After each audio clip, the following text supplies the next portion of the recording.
يلا بينا كده حبايبنا نشوف الأسئلة اللي معانا. أول سؤال عندي هنا بيقول لي IA prep 3 exams 2 months ago. طبعا كلمة 2 months ago 2 months ago يعني مدة زمنية، وأجو بتدل على زمن الباست سيمبل، الزمن الماضي البسيط. الماضي البسيط اللي احنا قلنا اللي هو تصريف تاني. طبعا تيك مش تصريف تاني، هي توك. اللي بعد صلاح ايه ليفربول اند 1 اند ده بتعطف اللي بعديها على اللي قبلها، بمعنى اللي بعد اند زي اللي قبل اند. بعد اند عندي هنا تصريف تاني اهوت 1 تصريف تاني، يبقى اذا اللي هنا هيبقى تصريف تاني هو كمان. طيب صلاح هو اللي انضم لليفربول، يبقى صلاح ده فاعل، يبقى هجيب الفعل تصريف تاني.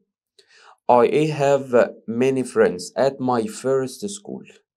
at my first school في مدرستي الأولى، يبقى معنى كده إن أنا في مدرسة تانية، فبالتالي المدرسة الأولى دي أصبحت ماضي خلاص، حصلت في الماضي وخلاص، وكل اللي حصل فيها خلاص حدث وانتهى خلاص، ما عادش ليه وجود دلوقتي. فat my first school دي كده بتدل لي على الباست سيمبل، على الماضي البسيط. يبقى أقول I have many friends، طبعا أقول I didn't have. don't طبعا مضارع مش هتنفع، doesn't مضارع مش هتنفع. didn't وجاي بعدها infinitive اهو فعل في المصدر. طب ليه ما اخدش never يا مستر؟ لان never قلنا عشان استخدم never ما بتأثرش على الفعل، بمعنى ان لو الفعل انا المفروض استخدم هنا ماضي بسيط، يعني معنى كده ان الفعل يجي تصريف تاني، يعني ما بتأثرش على الفعل، فالفعل يفضل زي ما هو. فمعنى كده ان never المفروض يجي بعديها تصريف تاني، يعني المفروض اقول I never had. يبقى دي لو كانت had كنت هاخد never. طب هي مصدر، يبقى انا مع didn't، النفي اهوت. طيب نشوف اللي بعده. اللي بعده هنا بيقول لي I had اهو I had many friends at my first school. نفس السؤال بس جاب لي هنا had اهو التصريف تاني، يبقى انا هنا هنفي never، مش هينفع هنفي didn't. رقية didn't يا باشا يبقى بعدها infinitive. عود نفسك دايما verb to do عموما اللي هو do و does و did، سواء نفي او سؤال لازم يجي بعديه infinitive، لازم يجي بعديه فعل في المصدر. لو ما جاش بعديه فعل في المصدر ما ينفعش. يبقى هنا didn't هجيب بعدها infinitive فعل في المصدر، يبقى اروح قايل here.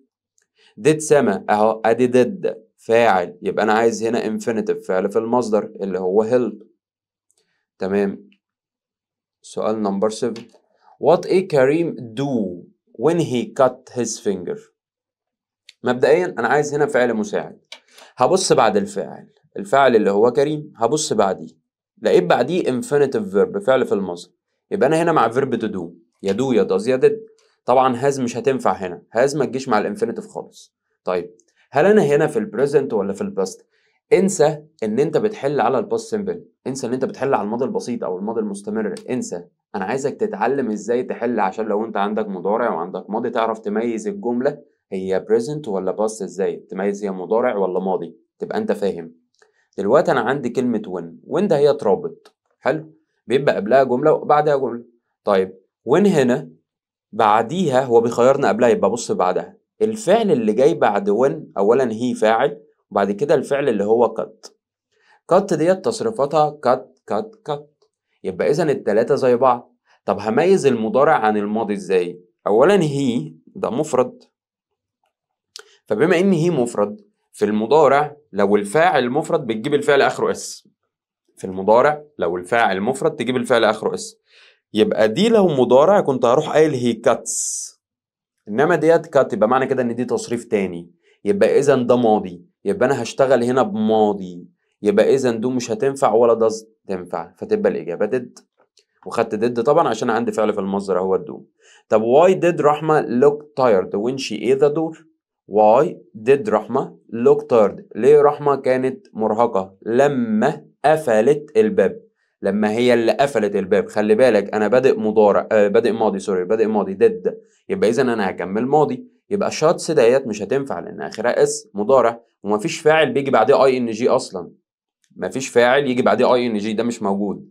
طيب اقول شي شات ولا شي واز شات؟ اولا شات معناه يقفل الباب. طيب هي الفاعل يبقى اذا هقول شات، يبقى شي شات هي اللي قفلت الباب، واز شات ده مجهول وهنا هي الفاعل. طيب اللي بعده ايه will yesterday، ولو بصيت على السؤال اللي بعده هتلاقي بيقول لك ايه will yesterday برضو نفس الجملة، بس الفرق فين؟ الفرق في المارك اللي موجودة. عندي هنا exclamation mark علامة تعجب، طب هنا question mark سؤال.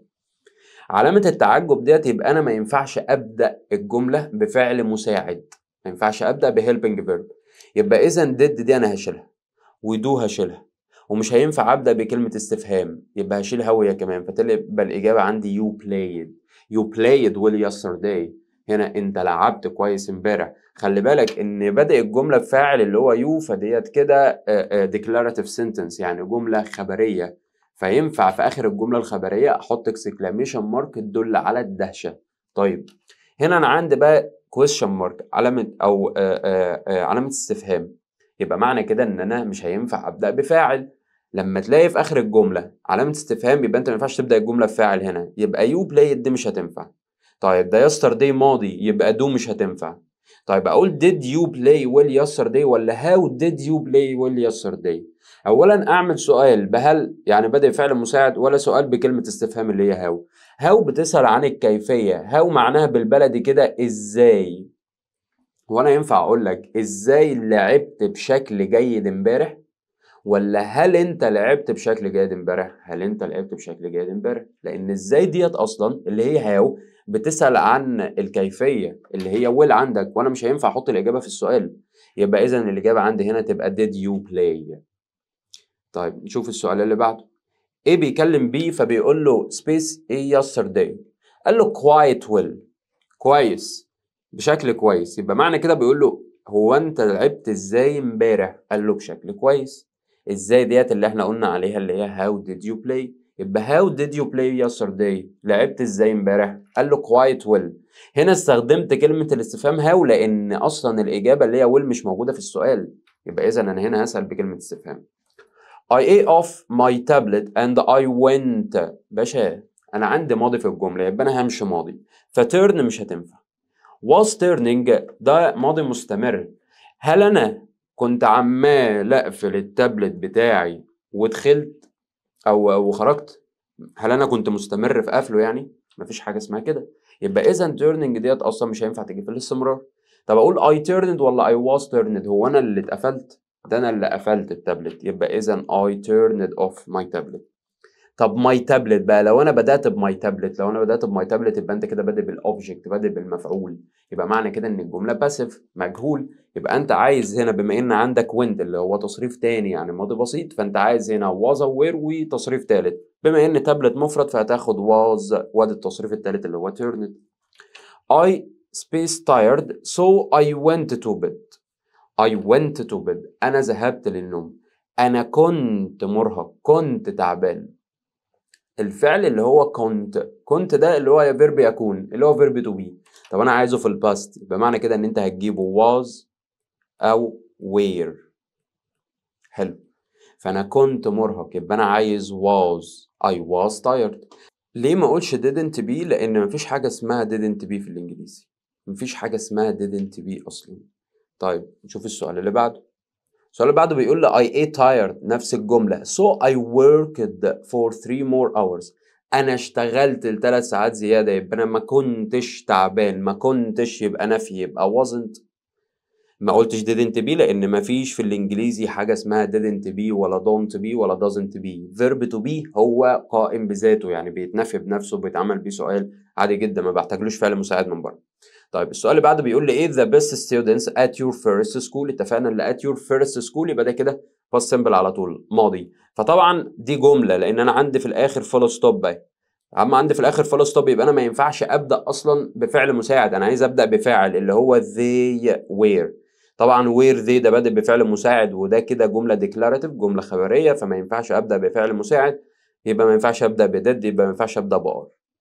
ايه her lunch؟ والسؤال اللي بعده بيقول لي ايه هير لانش برضه. حلو، نفس الموضوع. هنا هير لانش بعديها فول ستوب، يبقى دي جمله، يبقى ما ينفعش ابدا بفعل مساعد. طب هنا عندي جمله استفهاميه، عندي علامه استفهام اهي، يبقى هنا ينفع ابدا بفعل مساعد، ما ينفعش ابدا بفاعل. يبقى هنا انا هشيل ديد شي واشيل هاد شي، لان ما ينفعش ابدا السؤال، ما ينفعش ابدا هنا بديد ولا ينفع ابدا بهاد لان ده مش سؤال.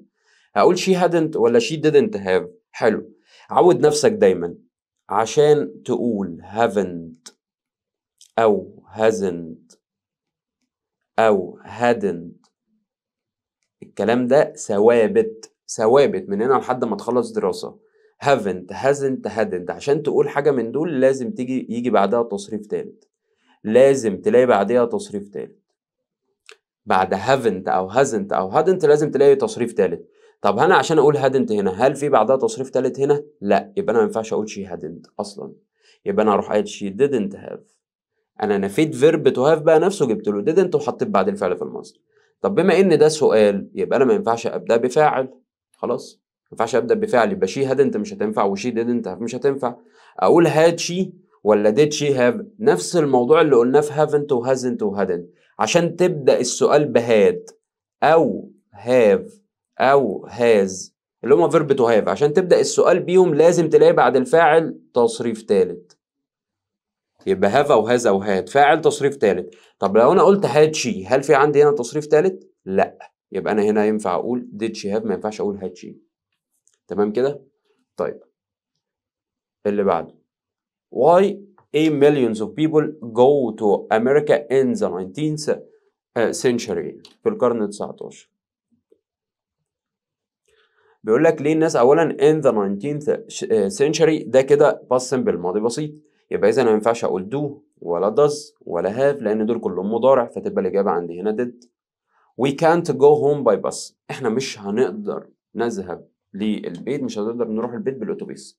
the last bus اخر اتوبيس، the last bus ايه 30 seconds ago من 30 ثانية فات، يبقى آخر أتوبيس غادر من 30 ثانية فات، هو غادر خلاص، هو غادر ومشى وربنا يسهل له طريقه، خلاص بقى. يبقى معنى كده إن ده باست سمبل، يبقى أنا عايز هنا تصريف تاني، والأتوبيس هو اللي غادر، يبقى أنا عايز تصريف تاني فقط، تبقى الإجابة هنا ليفت. ماشي. سؤال 21 بيقول لي هنا he ate to sit down until he had apologized. أنا عندي until رابط. until هي الرابط ديت، الرابط ده لو جه بعديه ماضي، اي رابط مش until بس، اي رابط مش until بس، نركز عشان السؤال ده عليه مشاكل. until هنا جاي بعديه ماضي، الرابط لما يجي بعديه ماضي يبقى انا قبليه ماضي، طب بعديه مضارع يبقى انا قبليه مستقبل او امر. تاني، اي رابط بعديه ماضي يبقى قبليه ماضي، بعديه مضارع يبقى قبليه مستقبل او امر. طيب هنا until بعدها had apologized اعتذر، يبقى معنى كده ان ده ماضي، يبقى انا عايز هنا ماضي. جميل. بما ان عايز هنا ماضي فدونت دي مش هتنفع، هشيلها. طيب الفعل اللي عندي اللي هو allow ده الفعل الاساسي. allow يعني ايه؟ يعني يسمح. هو سمح انه يقعد، هو سمح لمين؟ لو انا قلت هو سمح، هو اللي سمح يعني هو الفاعل، طب هو سمح لمين؟ يبقى معنى كده ان انا طالما ما عنديش حد هو بيسمح له، يبقى هو هنا هو المفعول مش هو الفاعل، يبقى هو اللي ما تسمحلوش، هو اللي ما تسمحلوش لحد انه يقعد لحد لما اعتذر، لغايه اما اعتذر هو ما تسمحلوش يقعد. يبقى معنى كده ان هي ده مفعول، يبقى انا عايز يا اما was او were وتصريف ثالث، فdidn't مش هتنفع، didn't ومصدر ديت active فهنا مش هتنفع لان انا ما عنديش مفعول بعد الفعل ده. فwasn't allowed ولا was allowed، هنا بقى معنى نفي واثبات، يبقى معنى هو اتسمح له يقعد ولا ما تسمحلوش يقعد لحد لما اعتذر، هو ما تسمحلوش يقعد، يبقى هنا wasn't allowed. السؤال اللي بعده بيقول لي who ايه، وعندي هنا question mark، عندي علامة استفهام. who mean were the complaints made by. أولا أنا هروح على الاسم اللي عندي اللي هو complaints. يعني إيه complaints؟ يعني شكاوي. شكاوي، حلو. أنا عايز أقول مين اللي اتعمل بواسطته الشكاوي، يا إما مين اللي عمل الشكاوي. مين اللي عمل الشكاوي، حلو. يا إما مين اللي اتعمل بواسطته الشكاوي، يبقى هتبقى هنا ساعتها باسف مجهول. يعني أنا دلوقتي لو أنا قلت مثلا أحمد made the complaints، أخدها معاك واحدة واحدة أهو عشان تفهمها كويس. أحمد عمل شكاوي، لو أنا عايز أبني الجملة دي للمجهول فهبدأ ب the complaints الشكاوي، هبدأ بالمفعول. جميل. وبعد كده هجيب was where بما ان الفعل تصريف تاني فهجيب was where، complaints جمع فتاخد where، واحط التصريف التالت من made فتبقى made، يبقى the complaints were made by احمد. جميل قوي. عايز اعمل سؤال على الجمله الباسيف ديت، عايز اعمل عليها سؤال، عايز اقول مين اللي الشكاوي اتعملت بواسطته، فاروح قايل هو اللي بتسال عن الفاعل او المفعول، تسال عن الفاعل هنا هو، وهاخد الفعل اللي هو was او were احطها بعد هو، فهتبقى هو were، وبعد كده المفعول اللي هو the complaints، وبعد كده احط التصريف الثالث اللي هو made. ولازم احط باي هنا ليه؟ لان انا حضرتك بسأل عن الفاعل بهو، فالفاعل بيسبق اصلا في جملة الباسف بحرف الجر باي، فبما اني بسأل عن الفاعل فاروح قايل هي الشكاوي اتعملت بواسطة من، وينفع اقول باي هو، يعني يا اما احط حرف الجر في الاخر يا اما حرف الجر قبل كلمة الاستفهام، يعني يقول باي هو where the complaints made، يا اما هو where the complaints made by. بس طبعا الاصح هنا بعد يعني لو انا حطيت باي في الاول اقول باي هوم مش باي هو، بس ما علينا. يبقى هنا المفروض اقول هو where the complaints made by. طب ليه ما ينفعش اقول هو وير يو ميد؟ ايه هو يعني ايه هو وير يو ميد؟ يعني معنى كده ان يو ده مفعول لانها ما بين وذا وير والتصريف الثالث، اللي بيبقى ما بين وذا وير والتصريف الثالث ده المفعول، يعني مين اللي انت اتعملت؟ ما تنفعش. طب هو ديد يو ميك؟ مين اللي انت عملت الشكاوي؟ هو واز ذا كومبلينتس ميد. اولا هنا كومبلينت مفرد مفيش مشكله تاخد واز، بس هنا انا لازم اجيب حرف الجر باي عشان هو انا بسال عن الفاعل، فلازم الفاعل بيسبق بحرف الجر باي، فبما اني في جمله المجهول نفسها بحط قبل الفاعل حرف الجر باي، يبقى اذا في السؤال هستخدم برضو فيه حرف الجر باي. جمله مهمه قوي خلي بالك منها. طيب تعال نخش على السؤال اللي بعده. بيقول لي هنا my grandfather always ate to work when he was young. when he was young ديت يبقى ده كده ماضي بسيط، يبقى انا عايز الفعل تصريف تاني. خلاص ما تقوليش when بعديها باست سيمبل ماضي بسيط يبقى انا عايز قبلها ماضي مستمر، لا. when فاعل، دايما نحفظ التركيبه دي كويس قوي. when فاعل was aware، when فاعل was aware يبقى ده كده باست سيمبل تصريف تاني ماضي بسيط، فتبقى الاجابه هنا وقت. تاني حاجه، لنفترض ان انت عندك في الاختيارات was walking، وانت حضرتك رحت تقول ان when ماضي بسيط يبقى قبلها ماضي مستمر، حافظ يعني when بعدها ماضي بسيط يبقى قبلها ماضي مستمر. تعالى ناخدها بالعقل واحده واحده. اولا انت عندك قبل النقط always، والways ده ظرف تكرار، وانت حافظ من ابتدائي ان ظروف التكرار قبل الفعل الاساسي او بعد verb to be، يبقى اذا انا ما ينفعش اجيب بعد ظرف التكرار ده verb to be اصلا، يعني ما ينفعش اقول always was ولا usually was، ما فيش حاجه اسمها كده، يبقى اذا اصلا ده كان هيبقى غلط. وصلت كده تمام؟ يبقى هنا عندي تصريف تاني. he got used to. تعال بقى نشوف used to. ادي used to، اوعى تتسرع وتروح تاخد بعدها infinitive قبل ما تبص قبليها. قبليها عندك got، قلنا used to لو قبليها got او verb to be او became او grew، يبقى معنى كده ان انا عايز بعديها ing. بس خلي بالك اتأكد من حاجة برضو، ان قبل بي او جت او become او grow قبلها عاقل عشان تجيب بعد used to ing، لان لو قبلها غير عاقل مش هينفع ing وهيبقى infinitive لانها ساعتها تبقى بمعنى يستخدم. ركز، فتبقى he got used to working. لو انا شلت بقى got دي من هنا هروح قايل he used to work before joining the university، قبل الانضمام للجامعة. I am living away from my family. ببص على الاختيارات لقيت used didn't used to، يبقى انا هنا في قاعدة used to. جميل قوي. هتبص بعد النقط عندك ing living ing اهوت، يبقى انت معنى كده ان used بس مش هتنفع، عايزة to اصلا. didn't used to مش هتنفع، didn't used to بيجي بعدها مصدر. used to بس مش هتنفع بيجي بعديها مصدر، فتبقى الإجابة هنا wasn't used to. ادي used to قبلها verb to be اهوت، يبقى يجي بعدها ing. دي لو كانت live كنت هقول didn't used to. I ate a car which cost me only 100,000 pounds. أنا عرضت اوفر اللي هي بمعنى يعرض. أنا عرضت عربية ولا اتعرض عليا عربية اللي كلفتني 100,000 جنيه. أنا عرضت عربية، طب أنا عرضت على مين؟ لو أنا قلت إن أنا اللي عرضت على مين؟ يبقى معنى كده إن بما إن هنا مفيش مفعول اللي هو الشخص او الحد اللي انا عرضت عليه الحاجة، يبقى معنى كده ان انا اللي اتعرض عليا، يبقى انا المفعول، يبقى الجملة هنا passive، يبقى هقول I was offered the door A and we went in. الباب ماله يا عم؟ الباب اتفتح، يبقى الباب ده object مفعول هو اللي اتفتح، يبقى was opened. طيب هنا بيقول لي بقى I A the door، أنا إيه الباب، أنا اللي فتحت. خلي بالك أنت عندك هنا went يعني الفعل تصريف تاني عادي خالص، يبقى I opened the door، أنا اللي فتحت الباب، لأن هنا أنا عندي أنا الفاعل.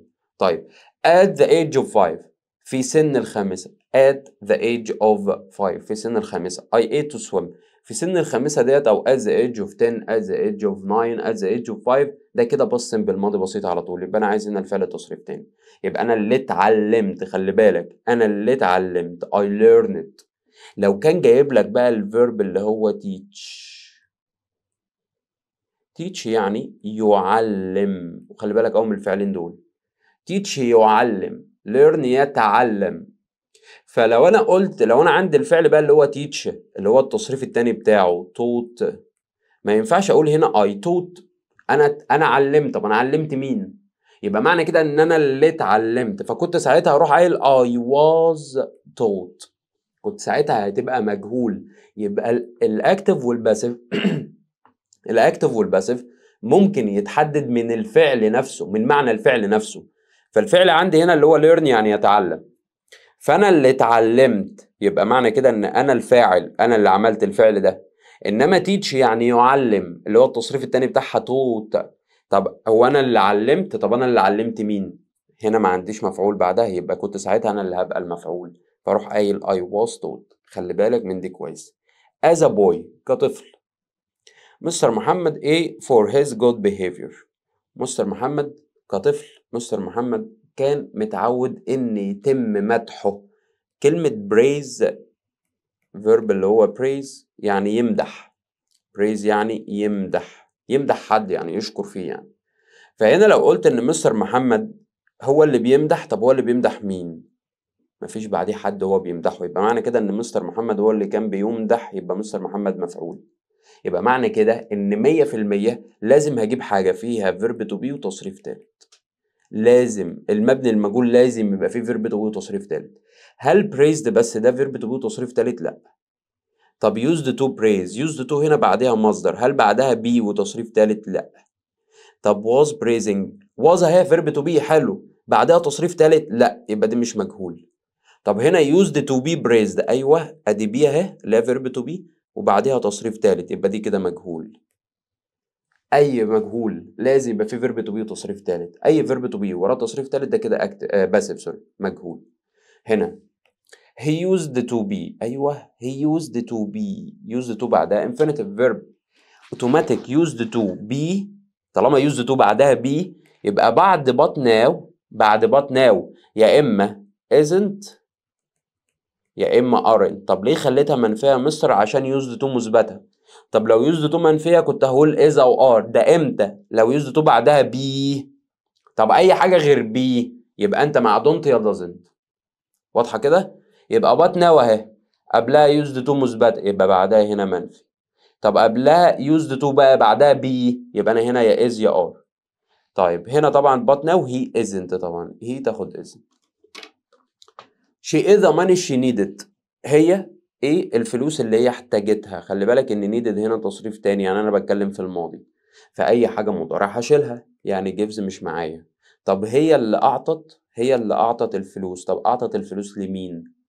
طب يعني هي اللي اعطت الفلوس اللي هي محتاجاه، اعطت الفلوس لمين؟ طيب يبقى she هنا مفعول اصلا، يبقى ما ينفعش اقول didn't give.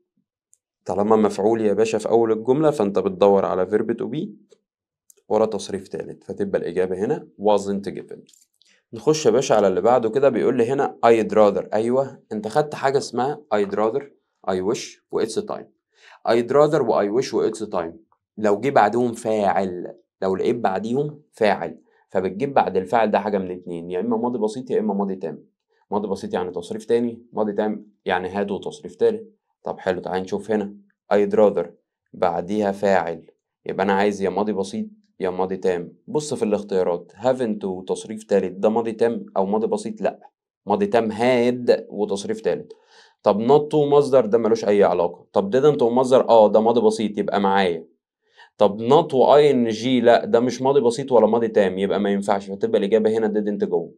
طب افرض أنا would rather دي مفيش بعدها فاعل، يعني ما كانش في بعدها you، كنت هروح قايل I'd rather مصدر على طول infinitive، يا إما not ومصدر ده لو الجملة منفية، يا إما مصدر يا إما not ومصدر. أمال I wish و it's time أنا بفكرك بس I wish و it's time لما ما كناش بنلاقي بعديهم فاعل، يعني لما ما يكونش في بعديهم فاعل هنا كنت بجيب بعديهم to وانفينيتيف to مصدر يا إما not to ومصدر.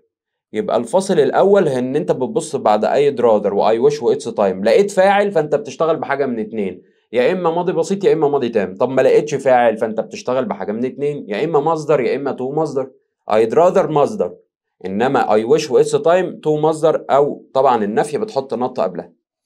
اللي بعدها بيقول لي هنا people used to be، ادي used to بعدها be، يبقى but now they ايه؟ قلنا used to طالما بعدها be يبقى انا عايز بعد but now verb to be برضو، يعني يا am يا is يا are. they هتاخد are، وبما ان used to مثبتة فانا هقول they aren't، فتبقى الاجابة عندي هنا they aren't. طب he doesn't smoke any longer، he doesn't smoke any longer this means that he is smoke.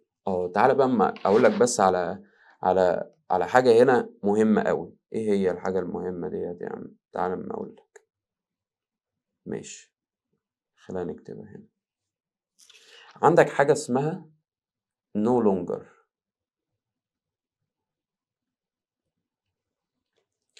وعندك حاجه اسمها any longer او any more. ركز قوي معايا في دي، any longer و any more. يبقى no longer و any longer و any more. no longer بتيجي بعد الفاعل وبتحط بعديها مضارع بسيط مثبت عادي خالص. يعني ايه مضارع بسيط؟ يعني لو الفاعل اللي جاي في الاول هنا مفرد هتجيب لي الفعل ده اخره اس، يبقى فاعل no longer وفعل اخره اس لو الفاعل ده مفرد. طب لو الفاعل ده جمع هتجيب فاعل وبعد كده no longer، بعد no longer هتحط الفعل في التصريف الاول من غير ما تحط له اس. طب امال اني مور واني لونجر؟ قال لك اني مور واني لونجر بيجي معاهم مضارع بسيط برضه، بس اني مور واني لونجر بيجوا في اخر الجمله ما بيجيش في نص الجمله. اني لونجر واني مور بيجي معاهم مضارع بسيط برضه بس اني لونجر في الاخر. وبما ان عندي اني، انت حافظ من زمان حضرتك ان اني بتيجي في الجمله المنفيه، يبقى لازم المضارع البسيط ده يبقى منفي. يبقى بالتالي هنا طب دول مين يعني بيساووا ايه؟ بص بقى بيساوي used to والمصدر، بيساوي used to والمصدر. طب ما تيجي نشوف الجملة اللي عندنا هنا بتقول ايه. الجملة اللي عندك هنا بيقول لي he doesn't smoke any longer، يعني معنى كده he used في الماضي بقى he used to smoke، he doesn't smoke ادي any longer في الاخر اهي، وجايب لي هنا doesn't مضارع بسيط وبعدها فعل في المصدر منفي اهو doesn't. فهنا ممكن اروح قايل he doesn't smoke any longer، ده معناه he used to smoke، ده معناه كمان he، بص بقى no longer وهجيب الفعل اللي هو الاساسي ده واخليه اخره اس لان هي مفرد، فاروح قايل he no longer smokes. فهنا بيقول لي this means that، ده معناه ان he is smoke، ده جايب لي هنا infinitive مصدر، يبقى معنى كده ان ده معناه he used to smoke. فين used to يا عم؟ ادي used to. طب افرض كانت ده he smokes، لو دي بقى كانت smokes كنت هروح قايل this means he no longer smokes، ده معناه ان هو ما بيدخنش. دي الحته ديت مهمه قوي قوي.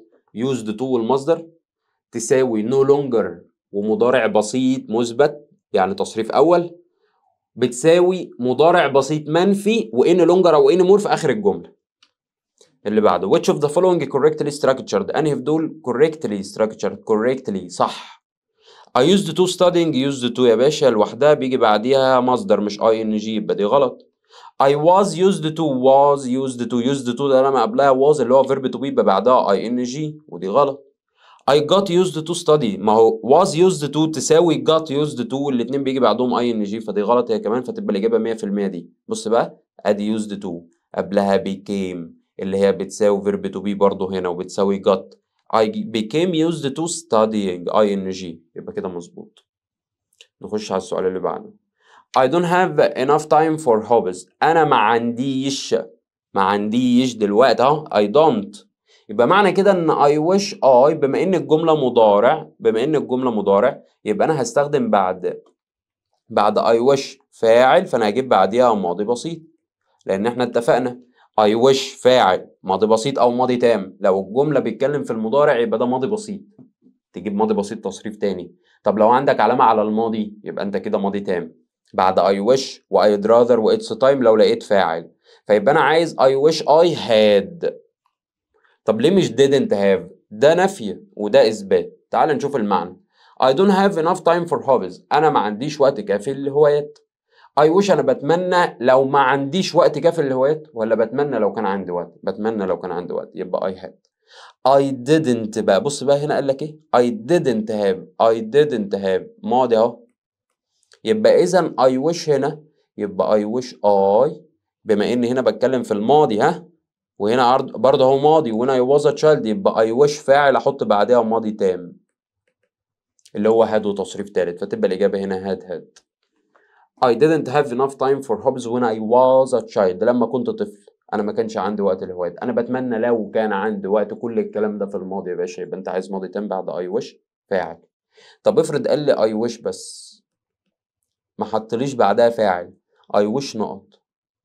I wish طالما ما فيش بعدها فاعل فأنت بتحط to ومصدر، يبقى I wish to have. طب لو I'd rather، لا I'd rather يبقى مصدر بس، كنت أروح قايل I'd rather have. تمام كده؟ أعتقد كده إن الموضوع بتاع I wish و it's time و I'd rather والكلام ده مظبوط معاك، ولسه هنكمل. بيقول لي هنا she wishes، هي بتتمنى she were told، هي بتتمنى في المضارع خلي بالك، عشان كده استخدمت بعد wish ماضي بسيط. فرحت قايل she wishes she were told، هي بتتمنى لو كانت طويلة. يبقى معنى كده إن هي طويلة ولا لأ؟ أكيد لأ. أنا بقول لك أنا بتمنى لو كنت طويل، يبقى معنى كده إن أنا مش طويل. أنا بتمنى لو كنت قصير، يبقى معنى كده إن أنا مش قصير. أنا بتمنى لو كنت رفيع، يبقى معنى كده إن أنا مش رفيع. أنا بتمنى حاجة مش موجودة، فأنا بتمنى إن هي تكون موجودة، يبقى معنى كده إن هي مش موجودة. يبقى what does this mean؟ ده معناه إيه؟ ده معناه إن she isn't. خلي بالك أنت هتجيبها مضارع. طب ليه هنا قلتها مضارع؟ لأن إحنا اتفقنا إن وش فاعل ماضي بسيط بتعبر عن تمني في المضارع أصلا. يبقى أنا هقول she isn't told مش she wasn't told. يبقى ده معناه إن she isn't told. طب كنت اقول she wasn't told امتى؟ خلاص بقى لو كان بعد الفعل ده ماضي تام. يعني لو كان قال لي she wished she had been told، ده معناه ان she wasn't told. خلاص. يبقى دلوقتي لو لقيت بعد wish فاعل ماضي بسيط يبقى التمني ده في المضارع مش ماضي. يبقى ده معناه ان الكلام ده ما بيحصلش مثلا في المضارع او بيحصل في المضارع على حسب المعنى. طب هنا I'd rather you didn't use my mobile. اهو بص بقى ادي would rather بعدها فاعل، وبعد الفاعل ده ماضي بسيطة didn't، يبقى ده تمني فين؟ في المضارع مش في الماضي. طيب لو دهيت كانت hadn't used، كان ده ساعتها يبقى تمني فين؟ في الماضي. لأن كل الحكاية مع التمني إن أنت بترجع خطوة لورا. لو تمنيت في المضارع بتجيب ماضي بسيط خطوة لورا. طب لو تمنيت في الماضي بتجيب ماضي تام الخطوة اللي قبليه. طيب هنا بيقول لي ده معناه I'd rather you didn't use my mobile. أنا بتمنى لو ما كنتش استخدمت موبايلي. ده معناه إن أنت بتستخدم موبايلي دلوقتي. ده معناه إن أنت بتستخدم موبايلي دلوقتي، أو ده معناه إن أنا مش عايزك دلوقتي تستخدم موبايلي. فهنا هل ده معناه I wanted you to use my mobile؟ لا طبعا، ده أنا بقول لك أنا بتمنى لو أنت ما استخدمتوش. ده مش معناه I want برضه، يبقى أنا عايزها منفية. طب I didn't want you to use ولا I don't want to use؟ طبعا don't مش don't مش didn't. قلنا didn't لو كان هنا ماضي تام. لو هنا ماضي تام كنت هقول didn't، طب لو هنا ماضي بسيط يبقى انا مع دونت ومصدر، لان ساعتها ده يبقى تمني في المضارع. ماشي الكلام. From 9 to 12 last Friday، من الساعة كذا للساعة كذا الجمعة اللي فاتت. ادي وقت to وقت وعلامة على الماضي. اسمع اللي انا بقوله كويس، وقت وعلامة على الماضي. يبقى انا عايز هنا ماضي مستمر. اي حاجة بتدل على وقت مدة وبعديها علامة على الماضي يبقى ده كده ماضي مستمر. يبقى I was attending اللي هو was were و ing. اللي بعده بيقول لي نقط doing، بعد النقط في ing. اولا ده سؤال، فاي حاجة بدأ بفاعل مش هتنفع. اي حاجة بدأ بفاعل مش هتنفع. الغي كلمة الاستفهام دي ولكنها موجودة، ولكنها موجودة. بص بعديها الاول في بعدها فاعل على طول، يبقى ده ما ينفعش يبقى سؤال، فدي كده مش هتنفع. اقول were you ولا what were you. were you doing when I call you، هل انت كنت بتعمل لما انا اتصلت بيك كنت بتعمل ايه والنبي؟ يعني ايه هل انت كنت بتعمل لما انا اتصلت بيك؟ يبقى ما ينفعش ان انا ابدا هنا بفعل مساعد، ما ينفعش ان انا ابدا، لان انا بدات فعل مساعد هنا يبقى ده سؤال بهل. هل انت كنت بتعمل ايه؟ يبقى اقول what were you doing، انت كنت بتعمل ايه لما انا اتصلت بيك. بص بقى اللي بعديه بيقول لي ايه doing homework. هل ينفع اقول هنا انت كنت بتعمل ايه واجبك، ولا هل انت كنت بتعمل الواجب لما انا اتصلت بيك؟ يبقى معنى كده ان انا اروح قايل were you doing homework. هي المفروض هنا تبقى when I called مش call. when I called you لما اتصلت بيك بس simple. يبقى were you doing homework، هل انت كنت بتعمل الواجب لما انا اتصلت بيك. هنا مفيش داعي لاستخدام كلمة الاستفهام اصلا.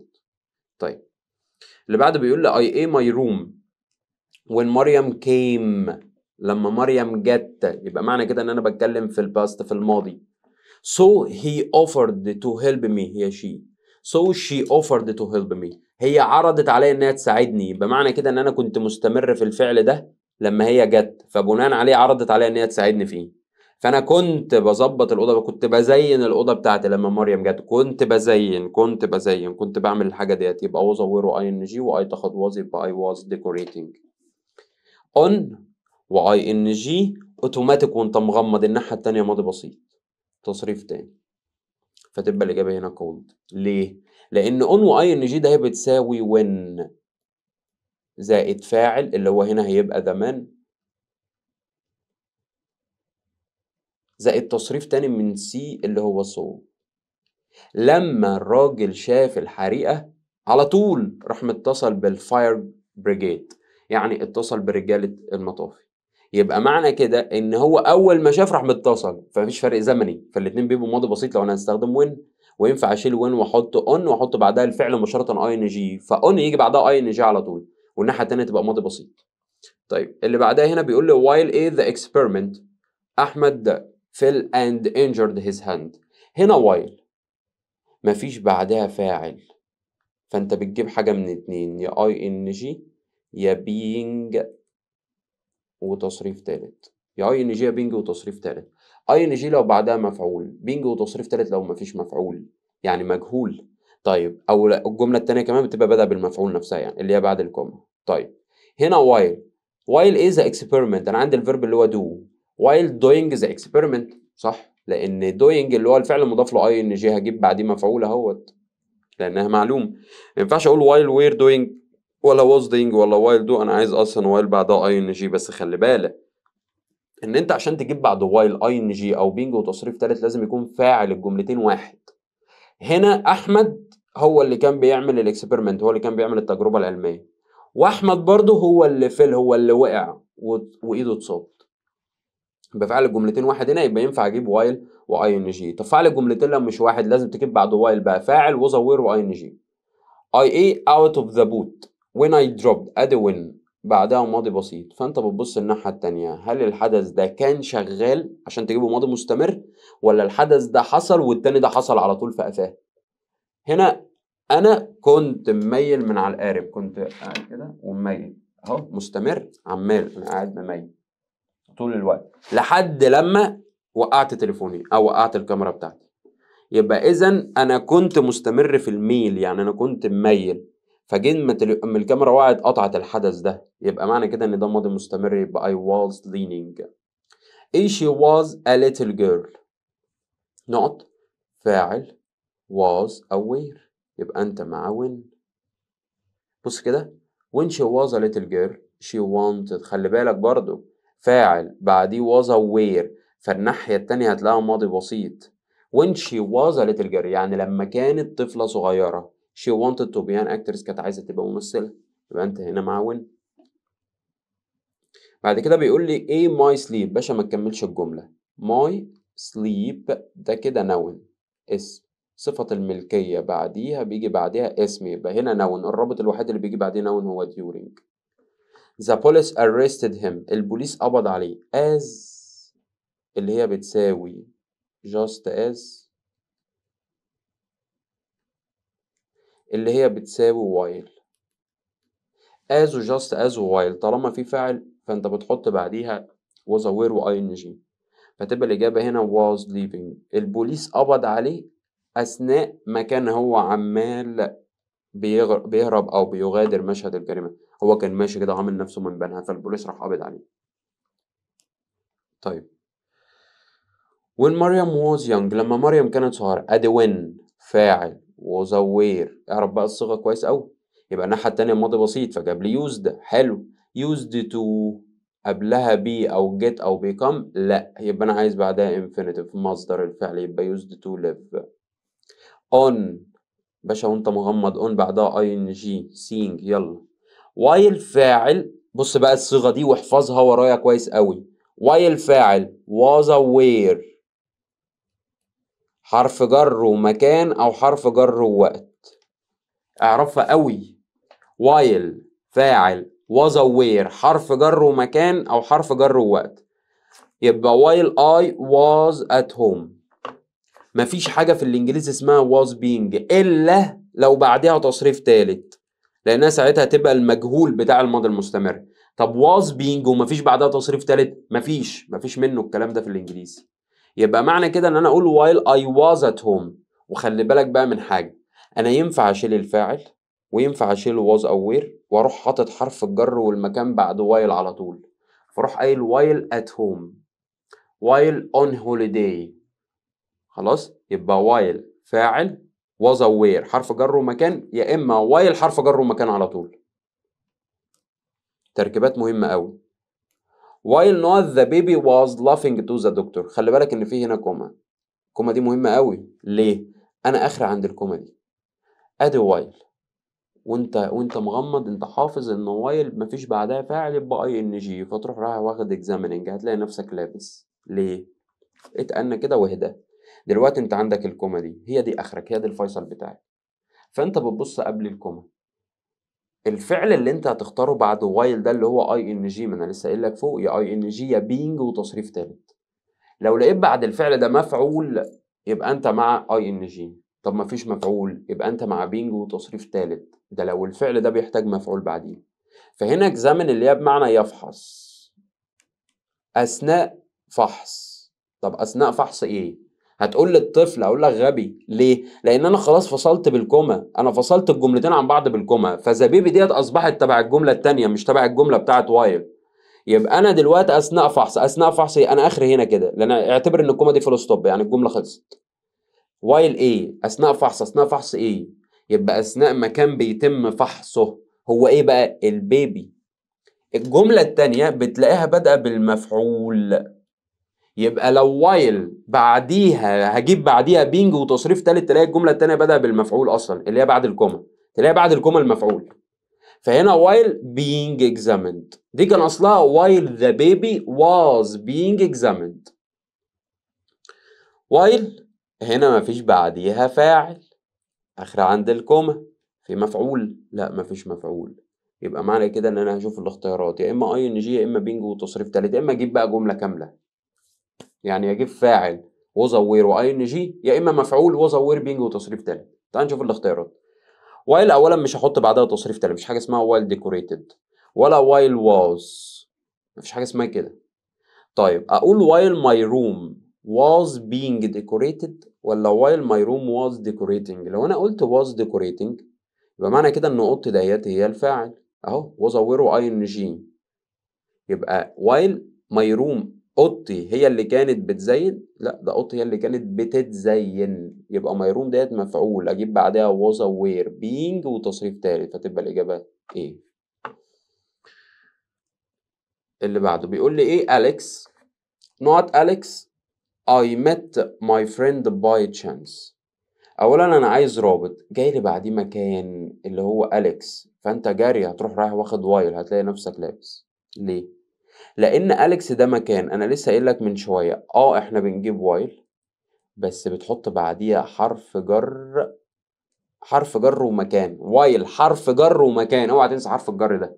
ما ينفعش اقول وايل والمكان على طول، اقول وايل حرف جر وبعد كده مكان. يبقى أليكس ديت مكان كبير فتاخد ان، يبقى اروح قايل وايل ان أليكس. I didn't hear the telephone. انا ما سمعتش التليفون. ايه I was having a shower. انا كنت باخد شاور. انا ما سمعتش التليفون. ليه؟ عشان انا كنت باخد شاور. فكنت باخد شاور ديت السبب اللي خلاني ما قدرتش اسمع التليفون، فترتبط عليه النتيجة اللي انا ما سمعتش التليفون. يبقى انا عايز رابط بيجي بعديه سبب وقبليه نتيجة اللي هو since، اللي هو بيساوي مين بقى؟ اللي هو بيساوي as، وهيجي يلعب عليك في الحتة دي. لو بيساوي as بيساوي because، وتلاقي بعديهم جملة كاملة فاعل وفعل. not working hours. حلو. ايه ده؟ بعد الفعل بعد النقط ing while. اسكت. هنا بص على working، او شرحتها لك على فكرة في الشرح نفسه بتاع القاعدة، نركز بس. هتلاقي بيقول لي ايه working hours. قلت لك الفعل اللي مضاف له ing اللي بعد الرابط ده بعد النقط. لو لقيت فعل مضاف له ing شوف الفعل ده، لو بعديه مفعول بيقع عليه الفعل يبقى معنى كده ان ده فعل مضاف له ing، انا هتعامل معاه ان هو فعل مضاف له ing. طب ما لقيتش بعديه مفعول يعني، او لقيت بعديه كلمة تانية بتدل على ان هي مثلا مضاف اليه، بتكون مضاف اليه للحاجة ديت، فيبقى معنى كده ان انا اتعامل معاه ان هي نون. بص كده working hours. working hours على بعضها ساعات العمل. ساعات العمل، فين الفعل والمفعول في كده؟ مفيش فعل هنا اصلا، فيبقى بالتالي ده كده نون اسم، يبقى انا مع during. I ate into a god family in the south of Egypt. انا اتولدت، على فكرة انا اتولدت خلاص، يعني انا اتولدت خلاص ده كده ماضي بسيط، ده حدث حصل في الماضي وانتهى، وانا اللي اتولدت يعني انا اللي وقع عليا الفعل، فيبقى انا مفعول، يبقى I was born. ايه I was bearing دي؟ يعني انا كنت عمال بتولد، مش حاجه اسمها كده. اميره not well yesterday. اولا yesterday ماضي فبالتالي doesn't مش هتنفع، wasn't و ing مش هتنفع، was و ing مش هتنفع لان ده ماضي مستمر. طيب اميره ايه well؟ اميره ما كانتش كويسه امبارح. الفيرب اللي هو look دي معناها هنا يبدو. look هنا بمعنى يبدو. حلو. أميرة لم تبدو إن هي كويسة امبارح، ما كانتش كويسة امبارح، يعني بالتالي هنا أولا ما ينفعش أقول wasn't وبعدها مصدر. فيرب تو بي استحالة تلاقي بعديه مصدر، استحالة. فيرب تو بي لو بعديه فعل بيبقى حاجة من اتنين مالهمش تالت، يا أي إن جي يا تصريف تالت، فتبقى الإجابة هنا didn't look. أميرة هي اللي ما كانتش كويسة. يا الله. I am ready to take the exam so I postponed it. عشان كده أنا أجلته. postponed هنا ده فعل تصريف تاني، يبقى معنى كده إن أنا هكمل ماضي. حلو. أولا don't مش هتنفع، wasn't بعدها صفة. أيوه wasn't يجي بعدها صفة. أولا مفيش حاجة اسمها didn't be أصلا، هو مفيش حاجة اسمها didn't be ولا don't be. وهنا مش هينفع wasn't being، لان عشان اقول انا لسه قايل من شويه ان was being او were being مثبته بقى ومنفيه، wasn't او weren't ماليش دعوه. was being عشان اقول was being ده في الانجليزي لازم اجيب بعدها تصريف تالت. هل انت بعدها تصريف تالت هنا؟ لا، يبقى دي مش هتنفع، فتبقى الاجابه هنا wasn't. I wasn't ready. انا ما كنتش جاهز ان انا اخد الامتحان. Everybody was at the office at 8:30 yesterday. at وقت وعلامه على الماضي. حلو. ده كده حدث حصل في الماضي في الوقت ده. يبقى the meeting، يبقى الاجتماع ايه at 9 o'clock. الاجتماع بدأ الساعة 9. الناس كلها كانت في المكتب الساعة 8:30 امبارح. الاجتماع بدأ. هل كلمة بدأ ديت ينفع تيجي في الاستمرار؟ ينفع أقول الاجتماع كان عمال بيبدأ؟ لا، الاجتماع كان عمال بيبدأ. عمال بيبدأ ايه ده؟ هو يا بدأ يا ما بدأش. ده اسمه فعل لحظي. يعني ايه فعل لحظي؟ يعني فعل ما بيستغرقش وقت، هو فعل يا حصل يا ما حصلش. اجي اقول لك مثلا القلم ده يا وقع يا ما وقعش، بص كده، يا وقع يا ما وقعش. ما ينفعش اقول ان هو عمال بيقع، لا، هو القلم يا اما وقع يا اما ما وقعش، يا اتكسر يا ما اتكسرش. نفس الموضوع هنا، يا اما بدأ يا ما بدأش، يا خلص يا ما خلصش. ده اسمه فعل لحظي ما بيستغرقش وقت، يبقى ما ينفعش يجي في الاستمرار اصلا. ما ينفعش اقول was starting يبقى الاجتماع started. هنا طبعا ده ماضي، يعني بيقول لي was اهي بادئ ماضي، فانا هشيل اي حاجه مضارع اساسا. I wish، انا زهقت بقى من I wish بعدها فاعل، يبقى انا عايز بعديها يا ماضي بسيط يا ماضي تام. هل عندي علامه على الماضي؟ ما عنديش. I wish I a better time، يبقى بالتالي انا عايز هنا ماضي بسيط تصريف تاني، يبقى I had. طب بص السؤال اللي بعده، بيقول لي I wish I a better time last year. هنا حط لك علامه على الماضي و I wish بعدها فاعل، انا مركز قوي على حته ان I wish و I would rather و it's time بعدها فاعل، خلي بالك. last year ماضي اهو، يبقى معنى كده ان عايز بعد I wish فاعل ماضي تام اللي هو had وتصريف تالت، يبقى الاجابه هنا had. it's time you a، ادي it's time بعدها فاعل اهو وما عنديش علامه على الماضي، يبقى انا عايز ماضي بسيط تبقى gave. I'd rather، بص بقى ما فيش فاعل، يبقى I'd rather عايز بعدها مصدر infinitive، يبقى I'd rather live. I'd rather ما فيش بعدها فاعل اهو، يبقى انا عايز مصدر. طب دي لو كانت I wish كنت هقول I wish to live. it's time to live. خلاص. اللي بعده بيقول لي هنا I'd rather my grandma. I'd rather my grandma نقعد here than in Cairo before she died. قبل ما تموت، هي خلاص ماتت وشبعت موت، يبقى I'd rather بعديها فاعل، يبقى أنا عايز بعدها هنا ماضي تام، لأن أنا عندي علامة على الماضي هي before she died، هي ماتت خلاص، يبقى had lived. رقية always، باشا احنا لسه قايلينها من شوية، always ده ظرف تكرار.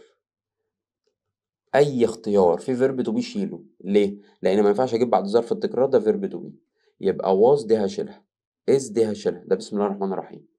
goes ولا went ده مضارع وده ماضي، بيقول لي رقية always a to her first school. to her first school لسه قايلينها من شويه مرتين ثلاثه ولا حاجه فوق، went تصريف تاني لان دي كده ماضي بسيط.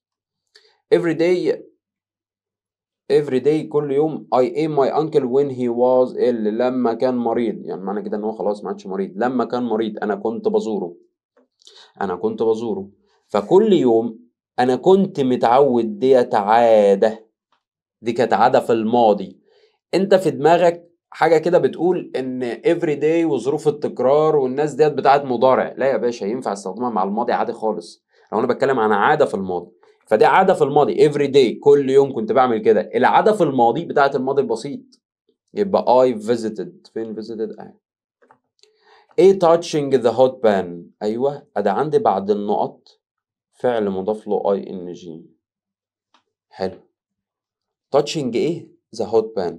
لمس ايه؟ الهوت بان، يبقى ing دي بعدها مفعول. حلو. يبقى during مش هتنفع لان هنا انا عندي ده فعل بقى مش اسم. طب when تنفع؟ when زائد ing اصلا بتساوي while، ده اول حاجه. طيب يعني الاتنين هيطيروا بعض، فالاجابه هتبقى on. طب تعالى اقنعك اكتر ان هي on مش while مثلا. اولا اللي انا قلته while touching يعني اثناء ما انا كنت عمال بلمس الطاسه السخنه، اثناء ما انا كنت عمال بلمسها. سما cried in pain، اثناء ما سما كانت عماله بتلمسها، سما صرخت من الالم.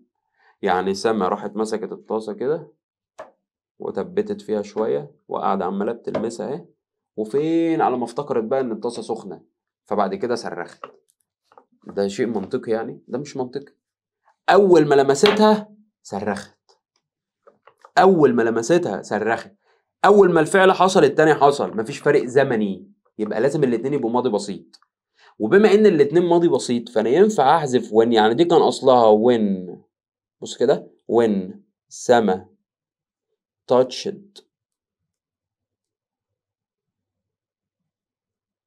لما سما لمست، when سما touched، وانا لسه قايل لك من شويه ان when فاعل وتصريف تاني تساوي on زائد الفعل مباشره ing، يعني اقول on touching the hot pan. عشان كده ما ينفعش اقول while. عود نفسك عشان تقول while و ing لازم الحدث ده يكون كان شغال وبعد كده الحدث التاني جه قطعه. وده مش منطقي هنا ان الحدث ده كان شغال، ان هي كانت عماله بتلمس الهوت بان وبعد كده صرخت من القلم ده قطعه. لا طبعا. فتبقى الاجابه هنا طبعا touching the hot ban. ماشي. بعد كده عندنا الري رايت. ري رايت بعد كده عندنا بيقول he was in the habit of smoking when he was young. اللي مطلوب من حضرتك ان انت عندك جمله وجايب لك كلمه ما بين الاقواس. مطلوب ان انت تعمل ري رايت للكلمه اللي ما بين الاقواس ديت، يعني تدخل الكلمه ديت على الجمله ديت وتغير، بس بشرط ان انت تدي نفس المعنى. نفس المعنى، ما تغيرش المعنى. بيقول لي هنا he was in the habit of smoking. be in the habit of زائد ing ديت be اللي هي verb to be، يعني in the habit of و ing دي معناها used to والفعل في المصدر، معناها ان هو كان متعود على الفعل الشيء ده في الماضي. فكلمة habitually ديت بيتعبر عن عادة في الماضي. هو ظرف بيعبر عن عادة في الماضي، يعني كان متعود، كان دايما بيعمل كده. يبقى اروح قايل he habitually. بما ان ديت ظرف فانا هجيب الظرف قبل الفعل، فهروح قايل he habitually smoked when he was young. كان بيدخن بشكل معتاد. طيب اللي بعده how long ago did you start playing squash. how long ago ديت من علامات الماضي البسيط، فعشان كده جبت بعدها did فاعل وفعل في المصدر. جميل. عايز استخدم when عايز استخدم when ككلمة استفهام. ف how long ago اصلا بتساوي when. يبقى ببساطة خالص أنا هشيل how long ago وأحط مكانها when وأكمل بقية السؤال بتاعي. يبقى when did you start playing squash. طيب السؤال اللي بعده بيقول لي هنا I always studied hard when I was a student. أنا كنت دايما بذاكر بجد لما كنت طالب. عايز أستخدم used to.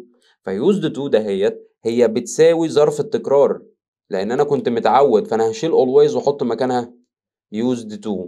بس خلي بالك إن used to بيجي بعدها الفعل في المصدر، فتبقى studied هتنزل study. يبقى I used to study hard when I was young أو when I was a student.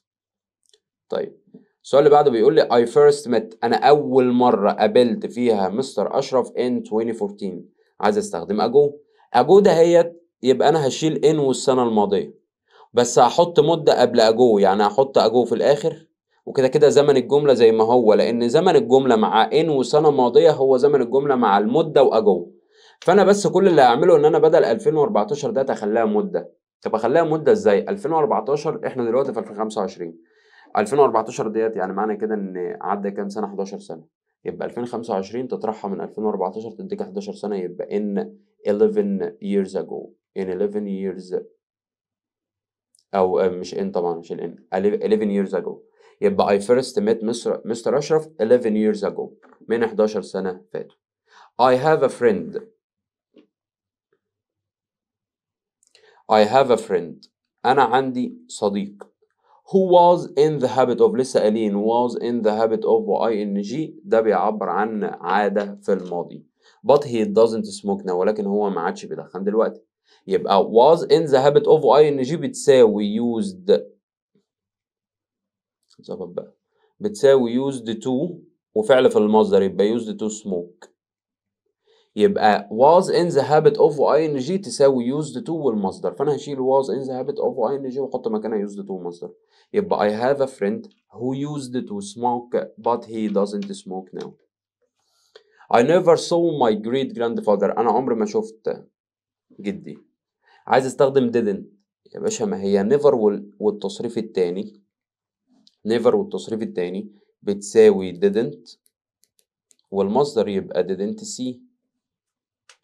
يبقى أقول I didn't see my great grandfather، لأن never والتصريف التاني تساوي didn't ومصدر، فهي. اللي بعده بقى بيقول لي I was never late for my first school. برضه نفس الموضوع، بس أنا عايز نستخدم didn't. حلو، سؤال جميل. I was never. أولا أنت قلت إن never بتساوي didn't والفعل في المصدر. جميل. يبقى هشيل never وأحط didn't، صح؟ والفعل عندي اللي هو late، لا دي صفة، يبقى الفعل اللي عندي اللي هو was فهرجعها لمصدرها فهتقول be. فأنت وأنت بتكتب كده هتلاقيني في ودانك، هتلاقيك بتسمعني بتقول لي إن مفيش حاجة في الإنجليزي اسمها didn't be. مفيش حاجة في الإنجليزي اسمها didn't be. طب انا دلوقتي يا مستر عايز استخدم didn't هعمل ايه؟ قال لك بص بقى يا باشا، طالما عندك الفعل الاساسي اللي هو verb to be ده عايز تستخدم didn't مكانه، فانت هتجيب لي فعل بيدي نفس المعنى هنا في الجملة، بس فعل ينفع اجيبه بعد didn't. بمعنى يعني I was never late for my first school، انا عمري ما كنت متأخر على المدرسة الاولى بتاعتي. يبقى معنى كده ان انا عمري ما رحت متأخر، عمري ما وصلت متأخر المدرسة بتاعتي. كلمة يصل ديت اللي هي arrive ينفع اجيبها بقى بعد didn't وهتديني نفس المعنى، مش احنا قلنا هنحافظ على نفس المعنى؟ هو نفس المعنى. وطبقت القاعدة ان didn't جاي بعدها فعل في المصدر، بما ان الفعل اللي عندي ده ما ينفعش يجي بعد didn't، فجبت فعل بيدي نفس المعنى بتاع الجملة. يبقى I was never late معناها I didn't arrive late، انا عمري ما وصلت متأخر for my first school. My mother didn't travel abroad at all. عايز استخدم never يا باشا، never خلاص بقى عرفناها، didn't ومصدر تساوي never وتصريف تاني، يبقى I never traveled. وحط بقى الجملة بتاعتي my mother never traveled abroad at all. My mother never traveled abroad at all هي my mother didn't travel abroad at all. My uncle used to smoke. عايز استخدم no longer، انا لسه قايل لك ان used to مصدر بتساوي no longer، والفعل في التصريف الأول مضارع بسيط، وبما إن عندي smoke تصريف أول تبقى smoke مع my uncle مفرد فهقولها smokes، يبقى I no longer smokes أو my uncle no longer smokes. طيب my wife studied engineering from 1999 to 2004. عايز استخدم for دهيت مدة. طيب يبقى معنى كده ان انا هحط بعد فور مده، فور يجي بعدها مده، فما بين 1999 و2004 كام سنه؟ 5 سنين. يبقى اروح قايل فور واحط 5 years والجمله بتاعتي زي ما هي، بس from و to طبعا مش معايا، يبقى اروح قايل my wife studied engineering for 5 years. طيب اللي بعده عمر doesn't watch football matches anymore، ادي doesn't ومصدر و anymore في الاخر، دول كده بيساوي used to والفعل الأساسي في المصدر، فتبقى used to watch it. يبقى عمر used to، خلي بالك ده هي منفية، معلش ده هي منفية، هو doesn't watch دلوقتي ما عادش، يبقى هو كان used to خلاص. يبقى عمر used to watch، مش watch ايه، used to بعدها مصدر. عمر used to watch football match، عمر كان متعود يشاهد ماتشات الكورة. رودينا no longer goes، ادي no longer وبعديها فعل تصريف اول اخره اس مضارع بسيط، عايز نستخدم used لسه عاملينها فوق بس بالعكس، يبقى انا هقول used to وانزل الفعل ده في المصدر، يبقى used to go، بقية الجملة بتاعتك زي ما هي. رودينا used to go to primary school. she was in the habit of ing بتساوي used to والفعل اللي هو بعد of في المصدر يبقى used to get، يبقى سهى used to get up late. Were you home from school when the heater pipe broke؟ لا هي the water pipe. عايز استخدم did، جميل قوي. بيقول له were you home، هل انت كنت في البيت او انت كنت روحت من البيت لما الووتر بايب، لما الماسورة بتاعت المية اتكسرت؟ يبقى هل انت كنت في البيت او هل انت كنت وصلت البيت؟ هل انت كنت وصلت البيت؟ طيب يبقى هروح قايل did، بما ان عايزني اعمل سؤال بدid، يبقى did you come from school when the water pipe broke؟ did you come، هل انت كنت جيت؟ did you come from school، هل انت كنت جيت من المدرسة when the water pipe broke؟ جبت come دي منين؟ جبت الفعل اللي يناسب الجملة، اللي يناسب المعنى.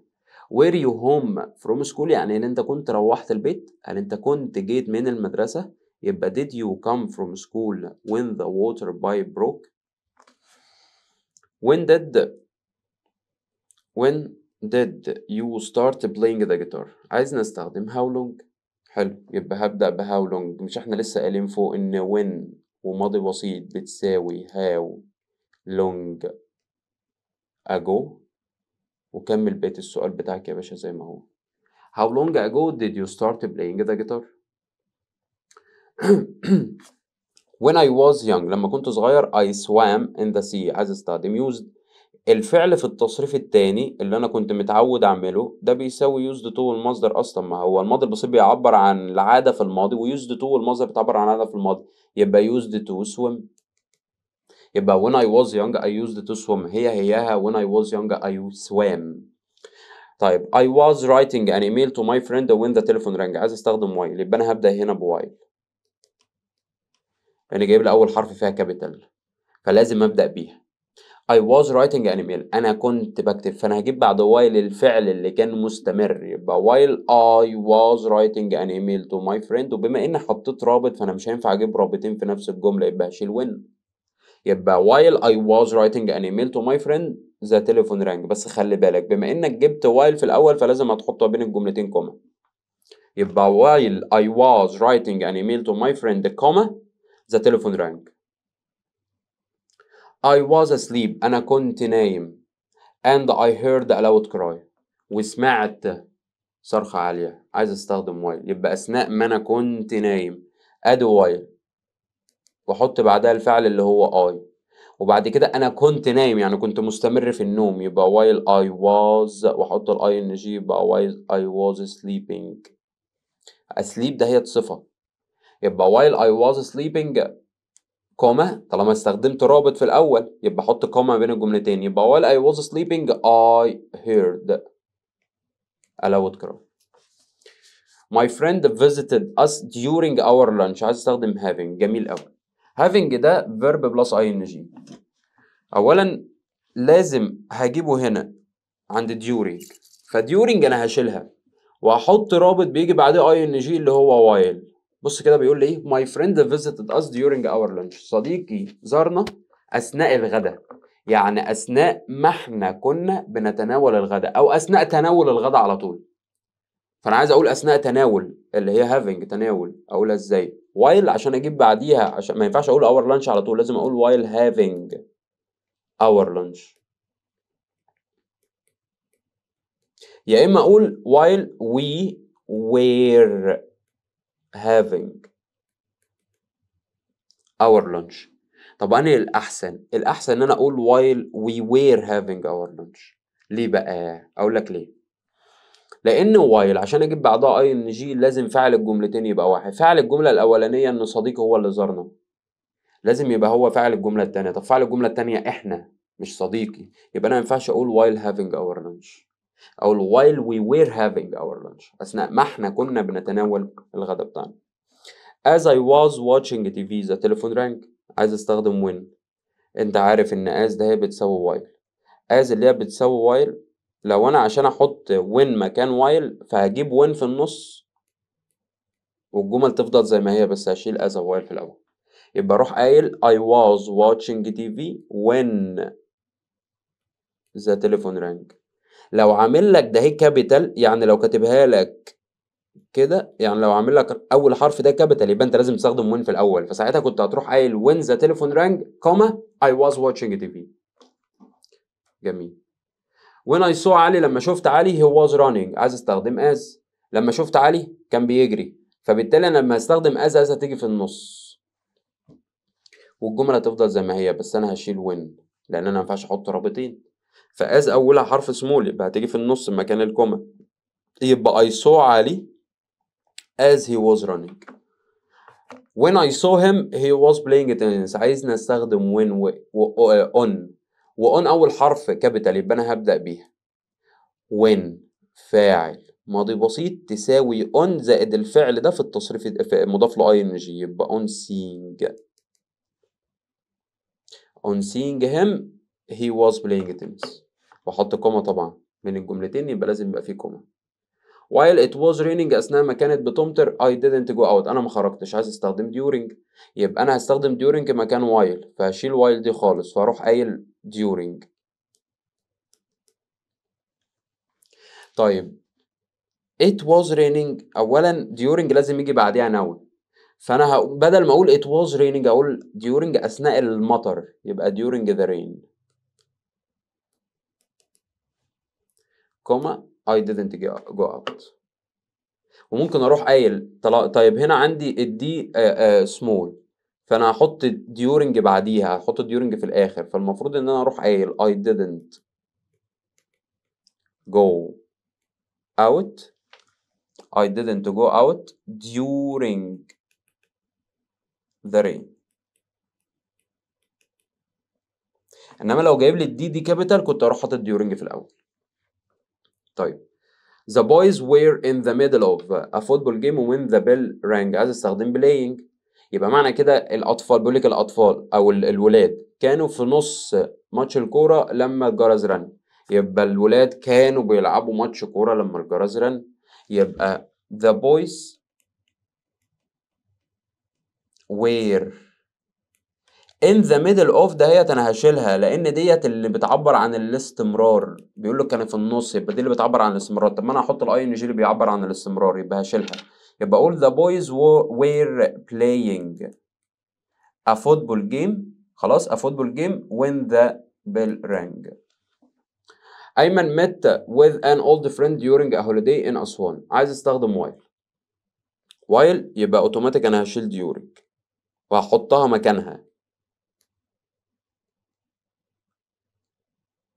وبما ان هوليداي دهيت اسم، بما ان هوليداي اسم ما هي قبلها الاه عشان استخدمها مع during a holiday، طب انا عايز استخدمها مع while، فهوليداي كده هتدل على وقت، يبقى اروح قايل while on holiday، لان احنا اتفقنا ان while حرف جر ووقت او حرف جر ومكان مظبوطه، يبقى while on holiday in أسوان يا اما while in أسوان على طول.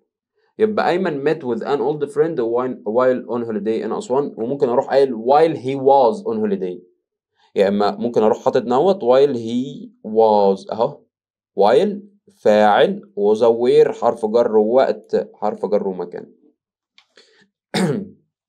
I was reading a story and my brother was doing his homework. أنا كنت بقرأ قصة وأخويا كان بيعمل الواجب بتاعه. while حط while يا باشا في النص مكان and وشكرا، والجمل زي ما هي I was reading a story while my brother was doing his homework. I was returning home. أنا كنت مروح البيت and suddenly وفجأة I saw an old friend. عايز استخدم just as أو الحرف small، يبقى أنا هستخدمها في النص مكان الرابط اللي هو and suddenly، يبقى أروح قايل just as هنا في النص والجمل بتاعتي هتتحول. يبقى I saw، لأن just as زي while هيجي قبلها ماضي بسيط وبعدها ماضي مستمر، يبقى I saw an old friend، أنا شفت صديق قديم ليا just as أثناء I was returning home، أثناء ما أنا كنت مروح البيت. طيب هنا بيقول لي مستر أحمد was carried to hospital after he was injured in a motorbike accident. عايز نستخدم on، طبعا on هجيبها في الأول، هبدأ بon. هنا عندي after رابط، فبما إني جبت on رابط ما ينفعش أحط رابطين في الجملة فهشيل after، يبقى on injuring يعني لما اتصاب، لأن on لازم أجيب بعدها ing. on injuring in a motorbike accident مستر أحمد was كوما وبعد كده مستر أحمد was carried to hospital، يعني طالما بدأت بالرابط في الأول فما بين الجملتين يبقى في كوما على طول.